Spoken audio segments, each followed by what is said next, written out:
I'm joined today with Colby with Kansas Tourism, and the fun and adventures continue today in Southwest Kansas. What more is there to do? Because clearly there's so much that this is part 2. Yeah, so last week we talked about the first 2 days of the trip. So day 3 was awesome. So we went to Syracuse, which we're pretty far, like we're close to the Colorado border. They have sand dunes, which, you know, people don't know Kansas has rock formations and these big, beautiful hills or whatever, but a lot of people don't know that Kansas has sand dunes. And so they have a sand dune park there. And so we were riding around in the buggies, having the time of our lives. It's so cool. There's 1,300 acres to explore. And then there's camping too, and they have hookups for electrical. We were there like on a Thursday, tons of people out there. There's a river that runs through the property that's shallow, so people were just playing in the river in their four-wheelers, and it was just super, super, super cool.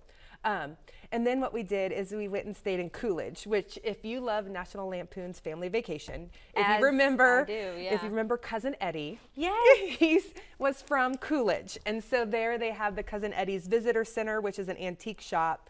And then they have a bed and breakfast and some log cabins that we stayed in. It was absolutely so much fun. He's literally like one of my favorite characters. Like, he's just so funny. And it's actually, so when I watched back the movie, because we try to watch it every Christmas, when he's just like, oh, we're from Kansas, I'm like, wait, I live there now. Like, where are you from? It's Coolidge. Cool. It's like right on the border of Kansas and Colorado. So I took a picture of the mural for you because it's super cool.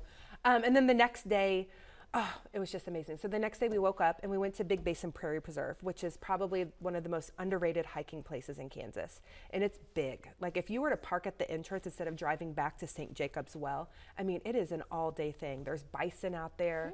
I just feel like it's like untouched land. Like you're walking through this land that just is pristine like it has been for hundreds of years. It's literally like almost another world is what you're kind of explaining too. And you have no idea because we're here and then you got to drive a couple hours, but it's literally another world. It is so cool. So these are a lot of events to do outdoors. Is there any indoor events, like maybe in the winter time when it's a little cooler? Yeah, so what we did when we left there, we went to Greensburg. And so we went to the Big Well Museum, which is, you know, the world's largest hand-dug well, but it also tells a story about the devastating tornado and how Greensburg became this premier city as like rebuilding as green as they can.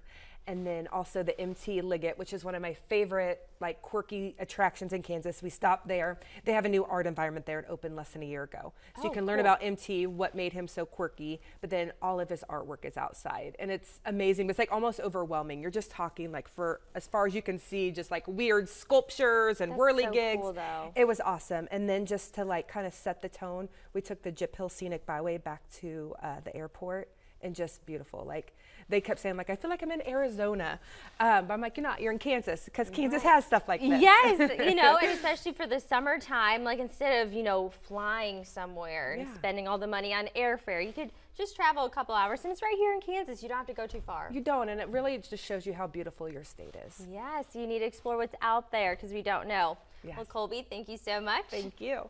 And we'll be right back after this.